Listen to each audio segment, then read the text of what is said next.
Ok, entonces, bueno, lo que voy a hacer hoy es un poco una recapitulación de lo que ya dieron mis anteriores colegas del panel y hacer un poco más de énfasis en la parte ecosistémica y de procesos, ¿no? Me parece importantísimo hoy que celebramos el Día Mundial del Ambiente, también darle una mirada a los ríos como ecosistemas y siendo también los ecosistemas más amenazados hoy en día, creo que amerita conversar de este tema. En primer lugar, los ríos son una prioridad de conservación, no solo en nuestra región, a nivel global. Eh, Lastimosamente, muchas personas las ven simplemente como agua fluyendo y no es así. Los ríos también tienen sedimentos, nutrientes, biodiversidad.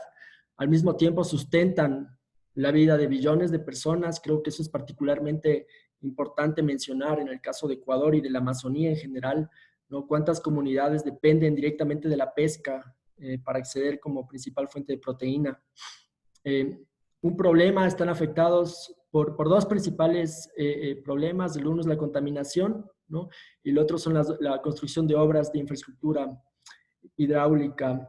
Añadiría al caso de Ecuador también el tema de minería aluvial. Este es un caso bastante grave. En la Amazonía es cada vez mayor y genera una serie de impactos bastante profundos en los sistemas fluviales. Y creo que es importantísimo mencionar por qué tenemos estos problemas, ¿no? Y esta falta de atención hacia los ríos. Por un lado, me parece que no tenemos políticas aún, políticas adecuadas que atiendan el tema de ríos. Instituciones rectoras eficientes tampoco. Si ustedes revisan el marco normativo en Ecuador, el tema de la integralidad de los ríos no está recogido en las competencias ni del MAE, ni de la CENAGUA, ni de los GATS. Entonces eso genera un problema también a nivel de quién apadrina a estos ecosistemas, ¿no? Y quién garantiza que, por ejemplo, los proyectos que se desarrollan en ríos, que las descargas de estos cuerpos de agua se lleven de una manera integral. Otro problema son los programas de conservación. Ecuador todavía no ha trabajado mucho el tema de corredores fluviales, de reservas naturales fluviales, que otros países ya están avanzando. Eh, Creo que ese es un tema que debemos de impulsar, tanto desde el sector de la conservación como desde otros sectores, ¿no? Academia, sociedad civil. Y obviamente el tema de conciencia e información basada en ciencia para la toma de decisiones. Creo que el tema de Coca-Cola Sinclair nos deja una experiencia clara de que algo está fallando con el tema de estudios de impacto ambiental, ¿no? Con el tema de información para la toma de decisiones, o que esas decisiones no están siendo tomadas de una manera democrática, sino simplemente por grupos que les interesa construir obras indistintamente de los costos y de los impactos que éstas tengan. Un dato importante, desde 1970, para que tengan una idea, hemos perdido alrededor del 80% de las poblaciones de especies de agua dulce. Es un dato realmente alarmante, ¿no? 80% de especies de agua dulce han sido perdidas desde los 70. Y a pesar de que representan tan solo el 1% de la superficie terrestre, son los ecosistemas más productivos y diversos del planeta. Obviamente el desarrollo de infraestructura es una preocupación mundial, no solo acá en Ecuador. Más o menos un 60% de los ríos del planeta ya están interrumpidos. Solo en América Latina operan más de 973 represas hidroeléctricas. Juan Francisco recogió en su primera ponencia un poco la dinámica de la cantidad de proyectos que han sido desarrollados. Obviamente hay que pensar también en los impactos acumulativos de estas obras. Aquí en esta gráfica de nuevo que la presento, muestra los puntos verdes, las represas ya construidas, y en amarillo las que están planificadas. Solo pensemos en una dimensión de cuenca, lo que significa represar tanto caudales como sedimentos a ese nivel, a esa escala, ¿no? Y me parece importante que en estos temas tenemos que pensar también en una escala temporal. O sea, este tipo de cambios son cambios que se dan naturalmente tras los siglos y milenios, ¿no? Pero acá en pocas décadas hemos construido una serie de represas y proyectos que han tenido un impacto y una incidencia terrible a nivel de cuenca hidrográfica. El tema es que sí, tenemos demanda de agua para riego, de consumo humano, tenemos demanda de energía, necesitamos satisfacer esas demandas, y la mejor respuesta que hemos tenido hasta el momento es generar proyectos de esta índole, ¿no? Enseño algunas fotos de ejemplos acá y menciono también proyectos multipropósitos como el Chone, como Baba, porque me parece importantísimo en el escenario de Ecuador no solo pensar que el problema es Coca-Cola Sinclair, porque los mismos patrones de impactos y de falta de estudios no solo responden a Coca-Cola Sinclair, ¿no? Estos problemas acarrean la mayoría de proyectos hídricos en el Ecuador. Los multipropósitos en la costa también han generado una serie de problemas, de serios problemas a nivel costero, en los ecosistemas estuarinos, en los manglares, desde la construcción del embalse de Daule Peripa, por ejemplo, que represó el río Daule y generó una serie de consecuencias que se empiezan a ver hoy, porque estos impactos no son directos, ¿no? Hay algunos impactos de la construcción que sí son directos, pero hay otros de índole hídrica y geomorfológica, ¿no? Y que están asociados al tema de sedimentos que se empiezan a ver solo después de décadas de construidas estas obras, ¿no? El tema de Chone igual, el multipropósito Chone es otra barrera que afectó y está afectando seriamente a los ecosistemas en el estuario del río Chone, y me parece que son temas que también tienen que analizarse en un futuro. Hay otro tema, el tema de mega infraestructuras, ¿no? Multipropósitos son proyectos que superan los $1.000 millones. El caso de Coca-Cola Sinclair también, estamos hablando de un mega proyecto. Se está preparando uno nuevo que será otro elefante blanco, el proyecto hidroeléctrico Santiago. Y es importante también mencionar que las obras de esta magnitud tienen una serie de problemas, no solo en nuestro país, a nivel mundial hay análisis que se han hecho de los megaproyectos y cómo estos tienen ciertos problemas que no solo responden a los países en desarrollo, ¿no? Hasta en el primer mundo las megaobras suelen tener problemas. Uno de esos es la fragilidad. Las inversiones grandes de capital tienen sobreexposición a riesgos e incertidumbres. Riesgos como los que ya presentó Carolina en su presentación, volcánicos, riesgos geológicos, sismos, cambio climático. Otro tema es que fracasan en cumplir las aspiraciones de eficiencia. Por lo general, estos proyectos fallan en eso. 3 de cada 4 megaproyectos sufren sobrecostos, ¿no? Acá tenemos casos de sobra. 8 de cada 10 proyectos sufren retrasos importantes también, toman mucho tiempo en construirse, generan costos de largo plazo y altos niveles de endeudamiento para los países, afectan el establecimiento de alternativas locales más costo efectivas y desestiman los costos de mitigación ambiental y social. Creo que Coca-Cola Sinclair cumple con todas esas, pasa a las estadísticas, y yo pensaría que muchos otros proyectos también de índole hídrica y otros también que no son de índole hídrica, pero igual megaproyectos cumplen con todo esto acá en Ecuador. Ahora hablando específicamente de proyectos hidroeléctricos, como ya revisamos en presentaciones anteriores, qué tan limpia es la hidroenergía, si bien es una fuente renovable, creo que sí amerita revisar, ¿no? Qué tan limpia es, cómo estamos internalizando los costos de los impactos ambientales y sociales que estas obras tienen, ¿no? Yo cuando veo los análisis del TIR y del BAN y la tasa de retorno y lo rentables que suenan estos proyectos, jamás consideran los costos que acarrean en el largo plazo aguas abajo de las represas, ¿no? Me parece que algo es importantísimo de revisar y analizar más profundamente antes de decidir. Un tema importantísimo, y con esto empiezo a recoger algunas cosas que ya mencionó Juan Francisco, Daniela y Carolina. Tenemos que ver a los ríos como organismos vivos, ¿no? Que tienen su personalidad, que tienen su historia, pero que también necesitan condiciones para poder funcionar, ¿no? Y para poder operar de manera saludable. Son dos condiciones básicas en las que tenemos que pensar. La una es el flujo natural de agua, obviamente, y eso incluye la calidad, la magnitud, la frecuencia del flujo de agua, la duración de esos flujos, la temporalidad. Y el otro es el tema de elementos sólidos, ¿no? Y aquí están incluidos los sedimentos, escombros leñosos, materia orgánica particulada, sólidos, gases disueltos, el oxígeno disuelto, ustedes saben que es un parámetro clave para la vida acuática. Y muchas veces estos parámetros se ven alterados por la construcción de represas. El tema de materia orgánica particulada es importantísimo también, porque en realidad son estos elementos los que ayudan a la cadena trófica a sostenerse, ¿no? Sin materia particulada, sin algunos elementos básicos, es imposible tener producción primaria en los ríos. Sin producción primaria no vamos a tener los peces tampoco, ni las interacciones tróficas que necesita un ecosistema para funcionar. Entonces, Esto es importante porque cuando retenemos sedimentos, cuando afectamos la geomorfología de un río, estamos alterando también estos procesos. Y a la final, esos procesos geomorfológicos están estrechamente relacionados también con los procesos ecológicos, ¿no? Entonces, ¿qué pasa a nivel de procesos? Los sistemas fluviales necesitan agua y sedimentos, como les digo. En ese sentido, se creó el concepto de caudal ecológico como un instrumento para minimizar esos impactos. Daniela ya nos explicó claramente de qué se trata eso. Para que un río humedal se mantenga sano, resiliente y productivo, hay que manejarlo dentro de su rango de variabilidad hidrológica natural. No basta con fijar un valor de caudal mínimo.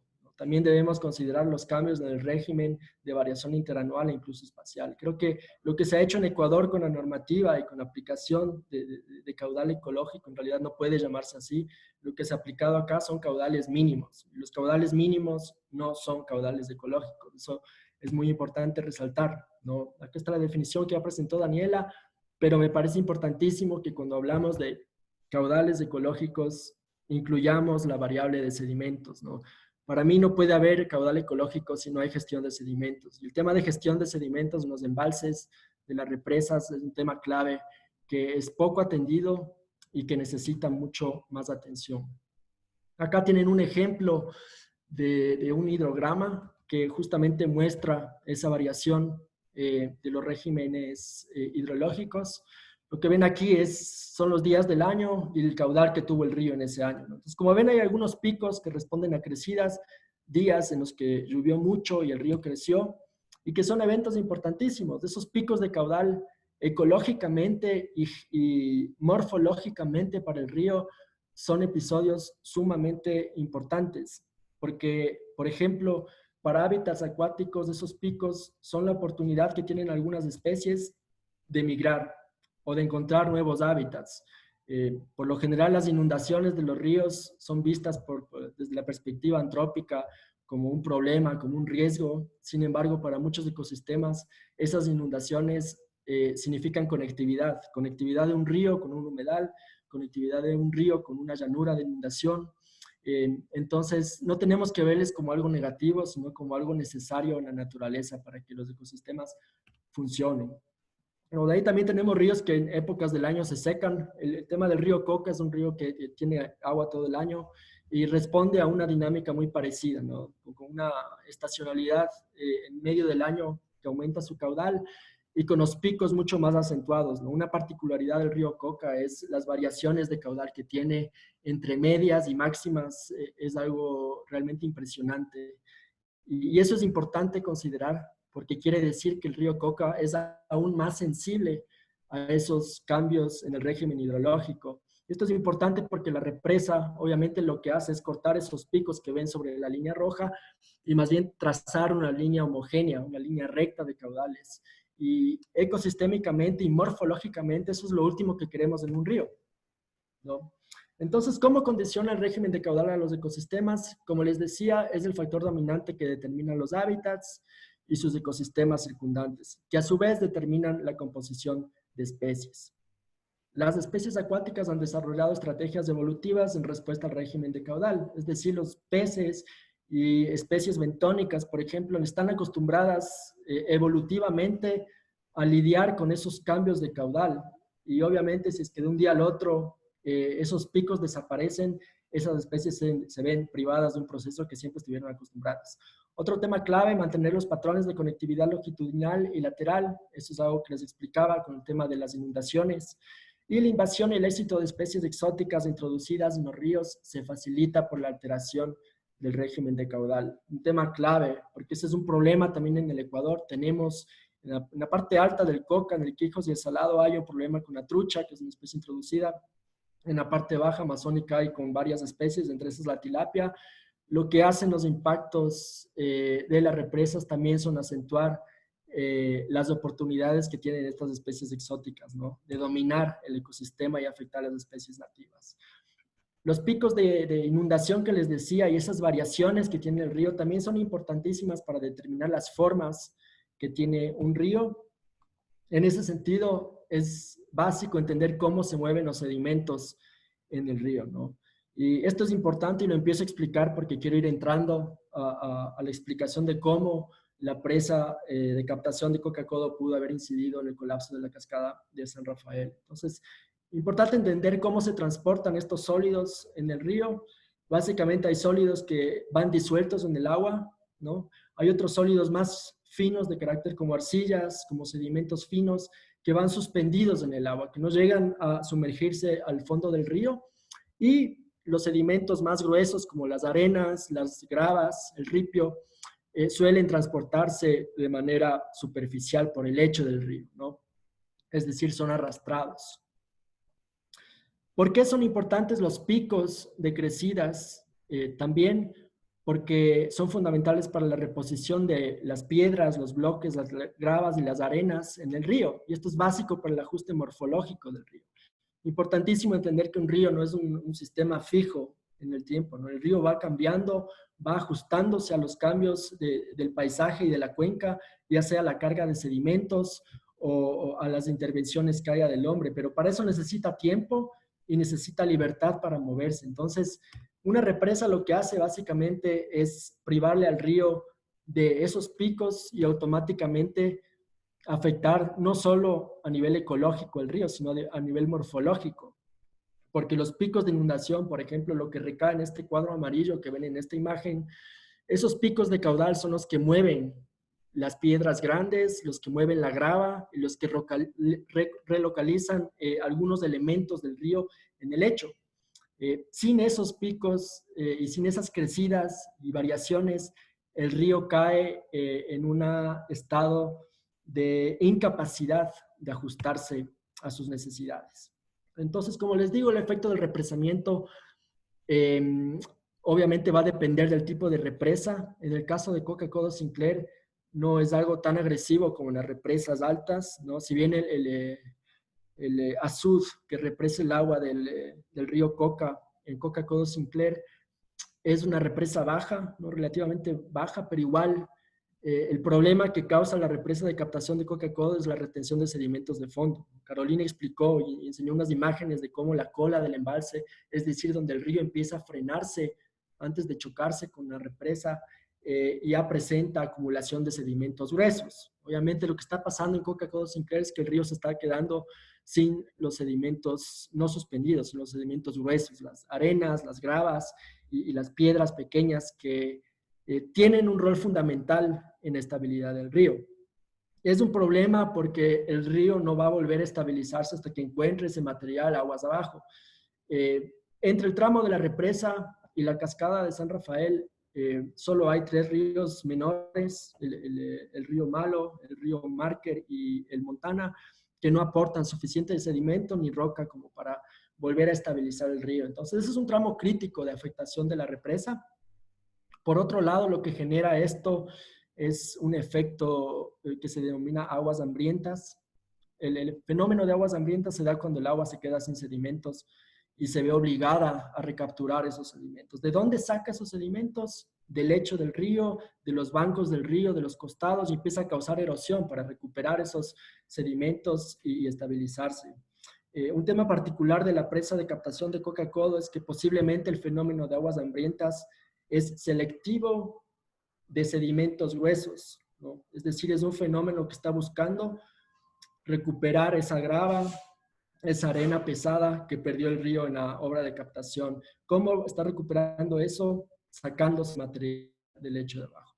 Y por otro lado, hay un tema importantísimo a considerar y es que la pérdida del río de este material más grueso expone al lecho a los procesos de erosión, ¿no? A la final, las piedras, el ripio, cumplen un rol fundamental en el lecho del río para protegerle de la erosión. Háganse cuenta cómo funciona un empedrado en una vía, ¿no? De que no pierda sus sedimentos debajo. Entonces, el fenómeno de aguas hambrientas en el largo plazo puede ir generando un canal en el río, puede ir socavando el lecho del río y generando alteraciones morfológicas y cambiando un río que era diverso, trenzado, serpenteante, con bancos de arena y de grava, en canales únicos, ¿no? Rectos. Y desde el punto de vista ecosistémico, eso es algo que no queremos. Un río heterogéneo con bancos de arena, con curvas, con piedras, es siempre un ecosistema que va a funcionar mejor, que va a albergar más especies. Un río recto, canalizado, sin grava, sin piedras, es un río que por lo general va a tener menos especies, menos vida y consecuentemente va a ser menos resiliente. Desde un punto de vista de riesgos también es un problema. Un río que tiene menos curvas, menos bancos de arena, menos piedras, es un río que tiene riesgos de acelerarse y de fluir más rápido y de erosionarse más rápido y al mismo tiempo de generar inundaciones aguas abajo, porque en las crecidas el río avanza mucho más rápido. Este es un tema interesante porque tanto en la costa del Ecuador, como yo he visto esto en Perú, en Colombia, en Chile, se tiende a hacer el asolvamiento, se llama, de los ríos, ¿no? Lo que hacen es dragar los ríos para limpiar los cauces y que el agua fluya, porque creen que esto sirve para evitar las inundaciones. Y pocas veces se dan cuenta que en primer lugar están causando un impacto gigante al ecosistema al limpiar así el lecho. Y por otro lado, están afectando la velocidad del caudal del río, ¿no? Están dándole más energía cinética al río y están aumentando los riesgos de aguas abajo de inundaciones. Entonces las piedras, la grava, el ripio, las curvas, los meandros del río son importantísimos para reducir riesgos de desastres y esto es algo que se ve severamente afectado aguas abajo de las represas. Son cambios que se van dando lentamente con el paso de las décadas, no son visibles inmediatamente, pero igual son cambios importantes que debemos considerarlos. Otro tema es que los bancos de arena y material petro del lecho del río son hábitat para macroinvertebrados bentónicos y un sitio usado para el desove de algunos peces, desde el punto de vista de hábitats igual fundamentales. Entonces, me parece que un mensaje que me gustaría darles es que los procesos morfológicos fluviales y los procesos ecológicos no pueden separarse. A la final los hábitats están definidos por procesos morfológicos fluviales, por procesos geofísicos, y es importantísimo que desde la dimensión biológica, ecológica, entendamos la importancia de esos procesos, porque no están desconectados de lo que sucede a nivel ecológico. Como ven en la imagen de abajo a la derecha, ese es un puente que se fue abajo porque este río fue erosionando el lecho, porque aguas arriba hay una represa, ¿no? Entonces hay un sinnúmero de ejemplos de obras de infraestructura que se ven afectadas aguas abajo de un río por la construcción de represas. El tema no solo es un problema para los ríos también acarrean sedimentos que alimentan los estuarios, las costas y el mar. Ustedes saben, una buena parte de los sedimentos que bajan en los ríos fertilizan el mar y ayudan a la producción primaria de los ecosistemas marinos, ¿no? Pero al mismo tiempo la falta y la privación de sedimentos a nivel costero genera un fenómeno de costas hambrientas, es decir, costas que se ven privadas de sedimentos y de reponer esos sedimentos para estabilizar las costas y empiezan a generar un fenómeno de costas hambrientas, ¿no? Este es un tema clave. En Ecuador hay muy buenos ejemplos de esto. Me parece que es un tema, no sé si algunas universidades estén estudiando esto, pero hay algunos ejemplos en Ecuador, en la costa, de ríos que han sido represados, han perdido sedimentos y estamos empezando a ver problemas de costas hambrientas, ¿no? Este es un tema bastante sensible a futuro porque con la subida del nivel del mar, con el cambio climático, se espera que en los próximos 50, 100 años tengamos un importante incremento del nivel del mar. Eso naturalmente va a generar erosión, pero sumado a la falta de sedimentos en las zonas aledañas a la desembocadura de ríos, puede generar un cóctel grave desde el punto de vista de riesgos, ¿no? Y ecológico también. A la final la pérdida de costas es también pérdida de hábitats. Y este es un gráfico que creo que enseña claramente cómo reacciona un río a esos cambios en la carga de sedimentos, ¿no?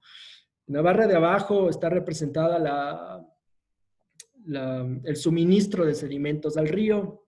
La vertical es la capacidad de transportes que tiene el río.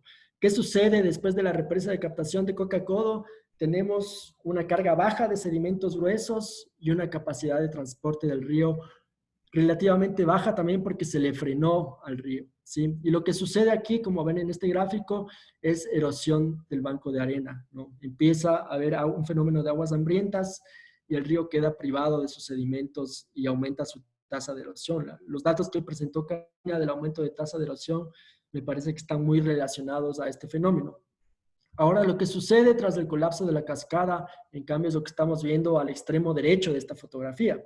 Es decir, el río ahora tiene una carga altísima de sedimentos, baja saturado de sedimentos, y lo que va a ocurrir es que del arco de San Rafael hacia abajo va a empezar a acumularse los sedimentos y el río va a tener un embancamiento en muchas zonas. Y a nivel ecológico creo que todavía no hemos conversado mucho de esto, pero es un tema importantísimo de analizar lo que sucederá con el río desde el arco hacia abajo. Se estima que solo desde que colapsó la cascada hasta el día de hoy, más o menos han descendido 20 millones de metros cúbicos de sedimento por el río. Esa es la cantidad de material que se ha desprendido del río.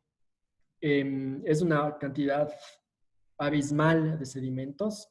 Ecológicamente me preocupa porque si bien es un río que siempre estuvo acostumbrado a una carga alta de sedimentos, esto es poco común, ¿no? Es una carga que sobrepasa de largo la capacidad que tiene el río de digerir esos sedimentos. Y por otro lado, es una carga que va a durar años, ¿no? El tema de erosión regresiva no se va a estabilizar en esta semana, es un tema que va a continuar por varios meses y años. Y ecológicamente eso va a tener implicaciones, ¿no? No sé si en la parte baja del Napo, pero al menos en todo el tramo del Coca hasta la desembocadura en el Napo va a ser un problema que sería interesante analizar.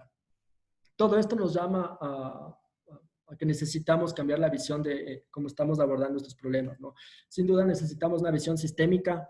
Este es un tema multidisciplinario, no puede explicarse desde un punto de vista geológico, hidrológico o ecológico, sino que tiene una serie de disciplinas y de enfoques que necesitan tomarse en cuenta de forma holística. Importantísimo considerar el tema de escalas espaciales, ¿no? Hay procesos que ocurren a nivel de cuenca, otros a nivel de subcuenca, otros a nivel de microcuenca. Igual en el continuo del flujo del río hay procesos que van a ocurrir en las inmediaciones de la represa, en los primeros 5 o 10 kilómetros. Hay otros procesos que se verán en los próximos 100 kilómetros hasta que el río recupere sus sedimentos, y esto es importante analizarlo también bajo esa perspectiva.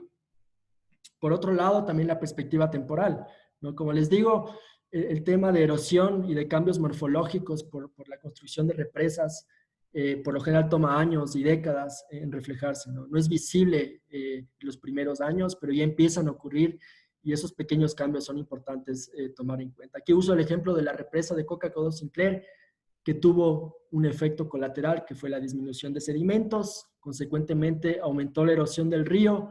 El aumento de la erosión y la privación de sedimentos pudo haber colapsado la cascada de San Rafael. El colapso de la cascada genera una erosión regresiva, más sedimentos, más embancamiento. Y creo que esos son el tipo de análisis que deberían hacerse antes de construir obras, ¿no? Es el tipo de procesos que lastimosamente no están recogidos en los estudios de impacto ambiental de las hidroeléctricas.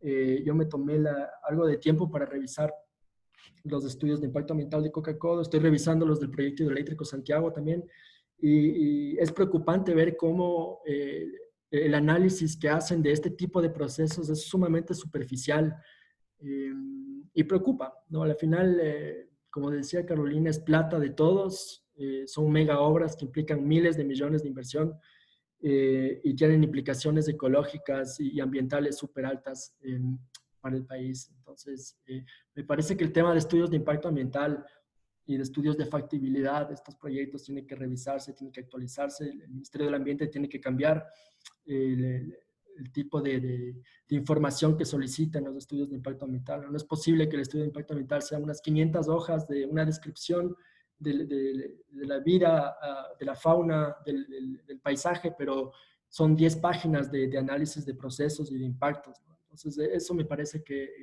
no es aceptable a estas alturas del partido. Específicamente, voy a hablarles del tema de Coca-Cola Sinclair. Importante saber que la obra de captación fue terminada en mayo del 2014. Esto es un dato interesante porque a partir de mayo del 2014 es cuando empiezan a ocurrir cambios importantes en la cascada de San Rafael. Si bien lo que yo estoy planteando es una hipótesis, hay una serie de expertos y académicos que atribuyen el colapso de la cascada a un fenómeno netamente natural. De las explicaciones que he escuchado de esas hipótesis, me parece que están explicadas solo desde una perspectiva geológica, ¿no? Me parece que desde el punto de vista científico no se puede omitir lo que sucedió a nivel hidrológico con el río. Al final lo que causa la erosión de una cascada es el agua. Y si hay cambios en las tasas erosivas del agua, es un error y una negligencia científica no tomarlas en cuenta, una explicación. Entonces, si me preguntan a mí personalmente, yo creo que si no se construía la obra de captación, la cascada de San Rafael seguiría de pie, ¿no? Si bien es una cascada que tarde o temprano iba a colapsar por los procesos naturales que toda cascada tiene, me parece que la construcción de esta obra ocasionó un desbalance importante que les voy a explicar en un minuto cómo creo que sucedió. Estas fotos les presento porque me parecen fundamentales, ¿no? En el año 1987 hubo el sismo, que comentó Carolina también, que es un episodio, digamos, traumático para el río Coca, porque se produjo un aluvión y una cantidad de sedimentos absurda en el río. Estas son fotos de la zona del río Coca y del río Salado. Yo solo viendo estas fotos me pregunto cómo se les ocurrió construir la obra de captación ahí. O sea, si hay un sismo de esa magnitud en los próximos años, la obra de captación queda sumergida bajo lodo, ¿no? No sé si es que esto habrá sido analizado o no, pero solo viendo estas fotos, para mí ese proyecto no tiene ni pies ni cabeza desde el punto de vista de riesgos. Importante en esta imagen también entender que el tramo del que estamos hablando es el círculo amarillo, que representa la obra de captación de Coca-Cola Sinclair, el círculo rojo que representa la cascada. Me parece que este es el tramo crítico, no solo hoy por el tema de erosión regresiva, sino porque creo que es el tramo que más afectado se vio desde la construcción de la obra de captación, ¿no? Como ustedes ven en las inmediaciones de la obra de captación, en la confluencia del Salado y del Quijos, hay una serie de embancamientos y de arena. Gran parte de esos son los vestigios de lo que se acumuló tras el sismo de 1987 que todavía están ahí, ¿no? La obra de captación no es una represa agresiva, digamos, en términos de altura, pero sí es una represa que afecta el transporte de agua y de sedimentos del río. El tema de la cascada, es importante entender cómo se formó la cascada, ¿no? El flujo de lava que represó el río, porque la característica de esta cascada es distinta al resto de cascadas que tenemos acá en Ecuador. En el caso de Agoyán no es así, el caso de Agoyán es una cascada que todo el lecho del río es una formación geológica relativamente homogénea.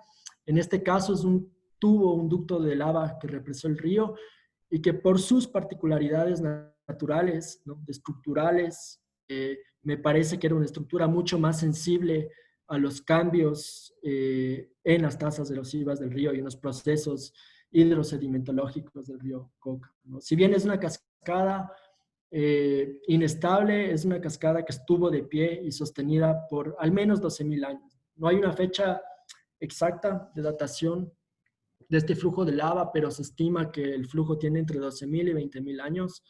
Y la pregunta que yo les hago es, ¿cómo es posible que 6 años después de represado el río a 18 kilómetros de aguas arriba colapse la cascada que no colapsó en más de 12.000 años? Entonces, es una pregunta que el día que colapsó la cascada, a mí automáticamente me nació la sospecha de que eso podía responder a la construcción de la represa. Importante que la cascada tenía 2 pisos, uno de esos pisos colapsó también con una parte del flanco frontal del arco de lava. En el 2015, a pocos meses de represado el río, ahí habría que analizar qué tanto pudo haber estado involucrada la presa de captación con ese episodio. Pero el siguiente episodio importante es la apertura de un socavón de alrededor de 60 metros que se da en octubre del 2019, ¿no? Este es un tema importantísimo porque yo pienso que esta zona, estamos viendo una imagen satelital justo de la zona de la cascada, el círculo amarillo representa la zona que está encima del arco que se ve en esta foto, ¿no? Si ustedes se fijan al lado derecho, detrás de la columna de agua, hay una solera, una pequeña cueva. Esa pequeña cueva me parece que es la que tiene algo que ver también en el colapso de la cascada. ¿Por qué? Porque el sustrato de material que está detrás de esa cueva empezó a afectarse y a perder estabilidad por la infiltración de agua. Entonces, las infiltraciones que se dieron en esa cueva pudieron verse severamente afectadas por los cambios en la pérdida de sedimentos del río y en el aumento de la tasa erosiva, ¿no? Colapsando la cascada y acelerando un proceso que tal vez iba a tomar décadas o siglos y apresurando su colapso. Entonces, un claro ejemplo de esto es esta apertura que se abre y se ve en una imagen satelital desde octubre del 2019, un socavón que es un indicativo de que el agua empezó a infiltrarse. Como les digo, esa infiltración pudo haber sido producto, en primer lugar, de la pérdida de material grueso en el río, que le dejó más expuesto al lecho a infiltraciones, y por otro lado, por el aumento de la tasa erosiva. Es obvio que si aumenta la tasa erosiva, las infiltraciones van a verse de alguna forma afectadas también. Entonces, un poco la hipótesis va por ese lado, ¿no? El 2 de febrero colapsa la cascada y aquí me parece importantísimo aclarar una cosa. Eh, el tema de aguas hambrientas es un tema que está involucrado con el colapso de la cascada, a mi entender. Eh, el tema de erosión regresiva es un tema que responde al colapso de la cascada de San Rafael, más no a las aguas hambrientas. Digo esto porque he leído en algunos medios y me parece que se está confundiendo la gente que el proceso de erosión regresiva es por la represa y por las aguas hambrientas. Y no es así. Lo uno es consecuencia de lo otro, sí, pero las aguas hambrientas y la pérdida de sedimentos son las que pudieron jugar un rol en el colapso de la cascada. Una vez colapsada la cascada, se desencadenó un proceso que se llama erosión regresiva y que es consecuencia de eso, pero no puede ser atribuido a las aguas hambrientas. Quiero dejar eso en claro porque luego están poniendo palabras en mi boca, palabras que no he dicho. El tema de la erosión regresiva en el río Coca es algo de locos, ¿no? El proceso que estamos viendo es impresionante. Nosotros advertimos el 4 de febrero algunas personas a los medios que un proceso de este tipo iniciaría una vez que vimos que colapsó la cascada. Lo que sí nos ha sorprendido es la velocidad en la que ha ocurrido esto. Si bien todo ese valle es acumulación de material altamente deleznable, poco consolidado, la velocidad sorprende, ¿no? Y los daños que hemos visto en poco tiempo son impresionantes. Como ven, la cantidad de material que ahora está siendo acarreado por el río es un tema que preocupa también porque puede tener implicaciones aguas abajo de la represa. Otro tema importantísimo considerar es que este es un proceso que puede demorar décadas en estabilizarse. Yo pienso que la erosión regresiva solo se detendrá cuando el río encuentre un lecho rocoso, un afloramiento de lava o de roca sólida. Actualmente está acá, pero también preocupa los avances por los afluentes, ¿no? Un proceso de erosión regresiva siempre se va a ramificar por los afluentes. Me preocupa porque, en primer lugar, ya estamos viendo esto con el río Montana, que está avanzando por aquí y llevándose la vía. Más arriba, si ustedes ven en esta imagen, está el río Marker, es decir, por ahí cuando avance la erosión también se ramificará la erosión regresiva y afectará otro tramo de la vía. No sé por dónde van a ser la variable de la vía, porque tarde o temprano también se ramificará por ahí la erosión regresiva, ¿no? Yo no creo que se quede donde ya ha estado por 3 semanas, porque se ve que esas rocas están siendo cortadas por el agua. El otro punto importante es la confluencia del río Malo, es decir, si llega allá, también se ramificará por el río Malo la erosión regresiva. Algunos geólogos señalan que ahí puede haber un afloramiento de roca. Ojalá sea así. Creo que un tema importante y tal vez una noticia más aliviante es que el diferencial de altura de la cascada sí se ha reducido bastante. En el punto de ruptura del oleoducto tenía más o menos 70 metros de profundidad el socavón. En el punto donde está ahora tiene unos 50 metros. Entonces eso es bueno porque quiere decir que al menos se está aliviando ese diferencial de altura, que es un componente importantísimo en el proceso erosivo, ¿no? No sabemos cómo se va a desarrollar esto. Imposible tener bola de cristal y predecir cuánto tiempo va a tomar, ¿no? Hay escenarios, sí, me parece que las soluciones tienen que trabajar en base a escenarios. ¿Qué pasa si se llega a detener en esta zona por varios meses? ¿Qué se puede hacer aguas de arriba? Pero me imagino que tanto Coca-Cola como OCP, M-Top y Petroecuador están analizando esto bajo una óptica de escenarios. Y para cerrar, solo quería traer a colación un tema que me pareció súper interesante que vi esta semana y son estos afloramientos que estamos viendo eh, a lo largo del cauce erosionado, ¿no? En este círculo amarillo ven cómo hay un riachuelo que sale del flanco colapsado. Eh, si bien es obvio, sabemos que hay agua subterránea en toda cuenca, que el agua circula por dentro, me parece que esto está exponiendo un tema interesantísimo de análisis y es cómo fluye el agua por esta cuenca, ¿no? A nivel subterráneo. Si ustedes se fijan después con detenimiento, vean videos, vean fotos de alta calidad y se fijarán que en muchas zonas en los flancos del río hay estos afloramientos de agua, ¿no? Que dan a entender un poco cómo funciona también la hidrogeología de la cuenca y la cantidad de agua que fluye debajo de la superficie. Este es un afloramiento que está a pocos metros de la cascada de San Rafael, aguas abajo. Esta es una foto que me pasó Jorge Anhalser, que es súper interesante también, porque se ven afloramientos no en una zona colapsada, sino aparentemente en un flanco de un edificio antiguo del volcán Reventador, pero igual es sorprendente cómo aflora el agua de la pared, ¿no? Son temas de análisis y de nuevo yo creo que el tema de Coca Codo y del proceso que estamos viendo hoy es una oportunidad interesantísima de investigación.